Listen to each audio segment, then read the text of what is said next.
What I want to talk to you about is why I'm so glad that my first summit failed. Right?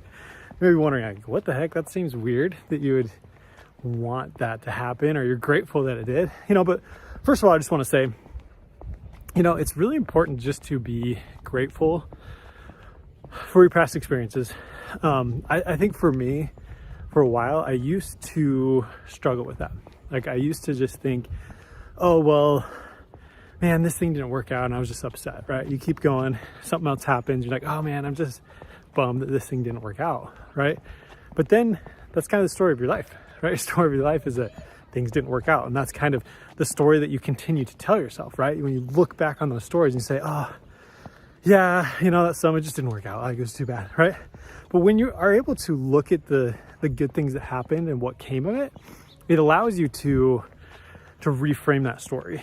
Right, so you can kind of reframe that story and say, okay, well, maybe it's actually a good thing that happened, right? Because I learned this and that, right? And so, for me, this is what happened, so I had a coach that told me, hey, you should do a summit, or here, pick a few, one of these options, and I picked a summit, right? But you got to do it within 30 days, which is kind of a really quick turnaround, right, for a summit. And so I knew it would be a little bit smaller. I wasn't going to do like 30 speakers, it was going to be like 10.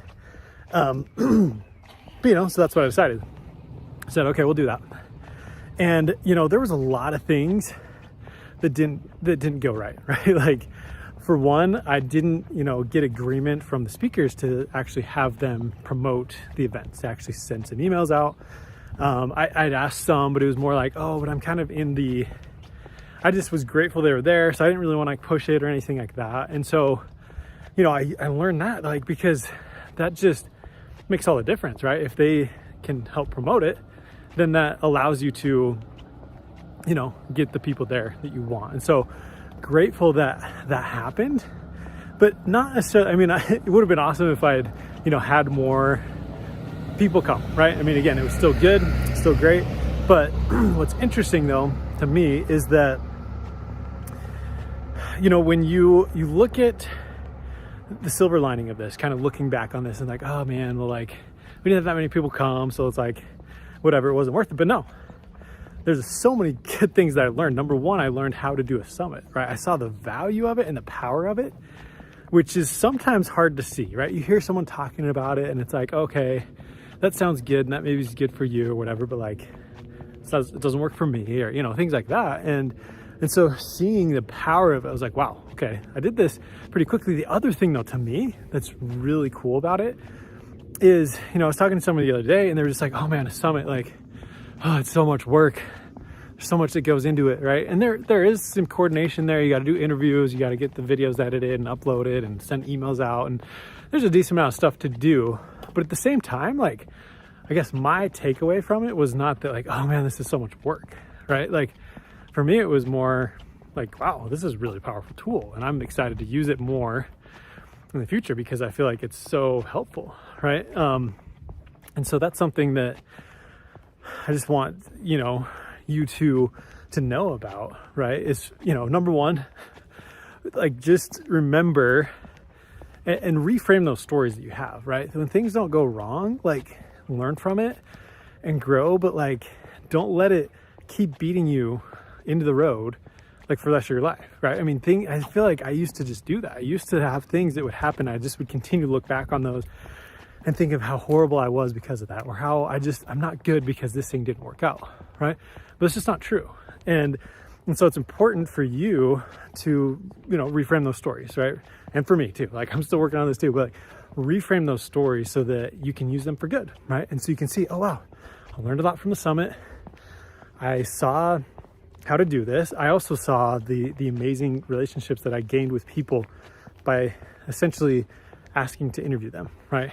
Once that happened, it was kind of like, we're just like, not best buds, but it was something that we knew each other pretty well. And I feel like we could then potentially do other business deals or do, some collaborations, or whatever, right? And so it's just super, super powerful to be able to do that. And so that's, I encourage you to do a summit if you haven't, because they're super fun and they're amazing.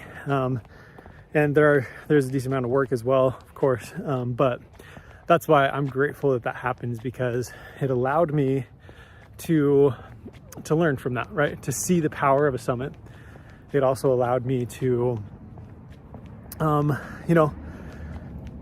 be able to just have that experience, have some stories to be able to tell from that. And now I'm working on another summit, right? So Kim Vopini and I are doing one for pelvic floor specialists and those in that field. And so it's called Pelvic Impact. And so it's gonna be a lot of fun. We're super excited about it. And it's just been, again, another really fun thing to be able to do. And especially when, again, you make sure that you have speakers that are going to help you actually promote the event, right? And so what we're doing is we have an affiliate program for it. And so we're giving speakers 50% of any sales that come through, which is, it's going to be a free event in the beginning, but then we'll charge for it for all time access. And then after the summit, right? And so we'll charge for it after that too. But anyway, so that's one way that we're incentivizing, but it is still important to get that buy-in from the speakers and to be able to have them, promote the event as well. And especially when you can make it a win-win like that, where it's like, okay, hey, all I have to do is come interview, send a couple emails, maybe do some stories or social media posts, and I can get 50% from my audience. Like, that's pretty powerful, right? And so, as much as you can, creating that win-win situation, in this situation and in anything, to be honest, right? Win-wins are always a lot more profitable than something where it's like, oh, hey, will you share my stuff with your list and do all these things, but you don't get anything, or it's not really that much, right? Like, it's just doesn't really make sense. So if you can create a win-win, especially where you take on a bulk of the work, you take on, some of these different things, that can really help. So hopefully that helps you. Once again, reframe those stories and then